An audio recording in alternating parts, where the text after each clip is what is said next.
Hey guys, I am just recording this quick video to tell you about a new assignment that I have for you and a new math concept that I have for you.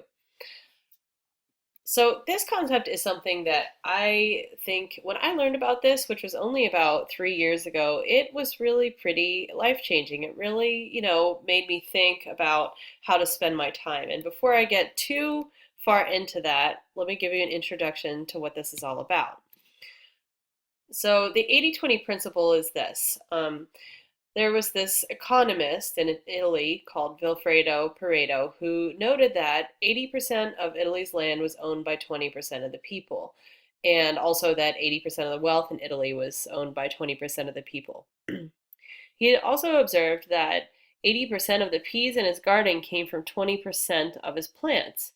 And he really became somewhat obsessed with this ratio and started to see it in everything.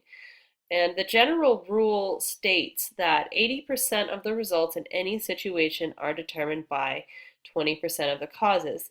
And this has been shown empirically, and when I say empirically, I mean actual real data collected on this for a number of different things.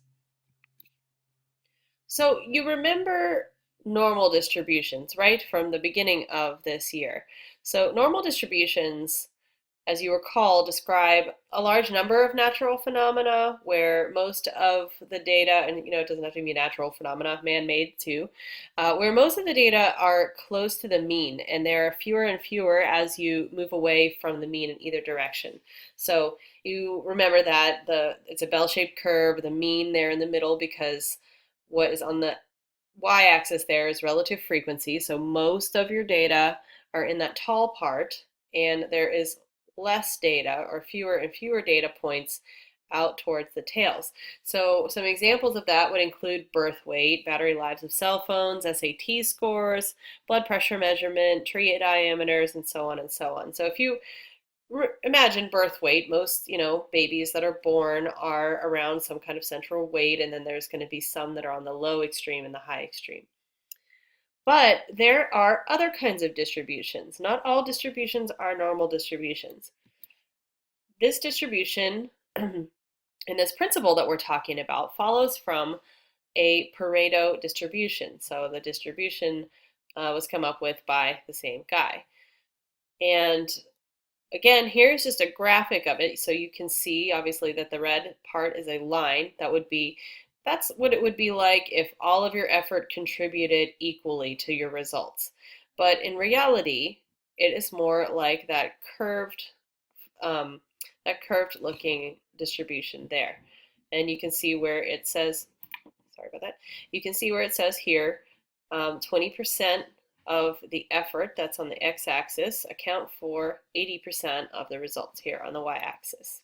And you could actually look at any point along here and get some information too. 10% of the effort accounts for 73% of the results, for instance. And so there are a lot of things that have this kind of distribution, and just a few examples are 80% of the world's GDP is controlled, that's a gross domestic product, is controlled by 20% of the people. The top 20% of workers produce 80% of the output. 80% of customers' complaints come from 20% of the customers, and 80% of a company's sales come from 20% of their products. Now, if you're looking at this, you maybe could start to see that if you, for example, got 20% of the workers produce 80% of the output, you want to somehow magnify that. Maybe cut some of the slack out of that other part and focus on those guys. And of course, there is math involved in case you were curious. So the Pareto distribution is described by a function, and this is a power function. And there's a bunch of parameters there. Those are defined, but I'm not going to focus on this because the mathematical details aren't really that important for the purposes of this assignment. What is important is how you can apply this to your life. So you can see in this graphic here that if you just can figure out that 20% of the causes that are getting you 80% of your results, in the case of desired results, you can focus your efforts there. And likewise, if you figure out that 20% of your problems are coming from, or yeah, 80% of your problems are coming from 20% of people in your life or things that you're doing, you can figure out how to minimize those things in your life. So just to tell you a real life example from this guy, Tim Ferriss, he is the author of that book on the lower right called The 4 Hour Work Week. And this is a really great book. I definitely recommend it to anyone. It's one of the books that has really made this concept of the 80-20 principle really kind of mainstream and popular. So if you were to Google it, you would see all kinds of blog articles about it and things like that. So um, this guy, he is an entrepreneur and an author, and he's basically mastered this in his life and figured out how to really maximize his time so that he can get down to only having to work 4 hours and still make a very decent living. And by very decent, I mean he's a millionaire. So he owned this supplement company called Brain Quicken, and it's a supplement for helping you to study better or having your brain work better. And so he found that 80% of the revenue came from 20% of his clients.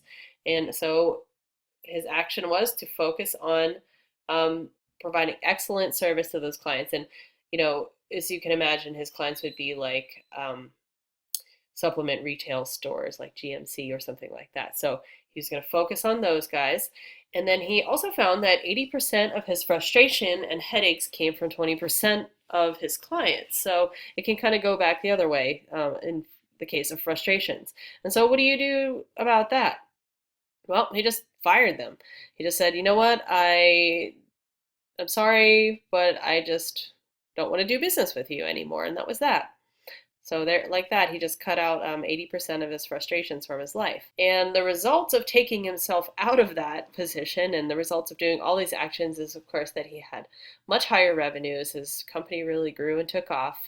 And more importantly, maybe, is that he had more job satisfaction. He got to spend more of his time doing the things that he felt really mattered, and had more free time to spend on other things, which is what the 4 Hour Work Week is all about. I mean, he has a really crazy story. He figured out how to free up a lot of time, and he went on to be the a world no the Chinese kickboxing champion and also the world tango champion. And he learned to do tango in 6 months, again by applying these principles to his learning.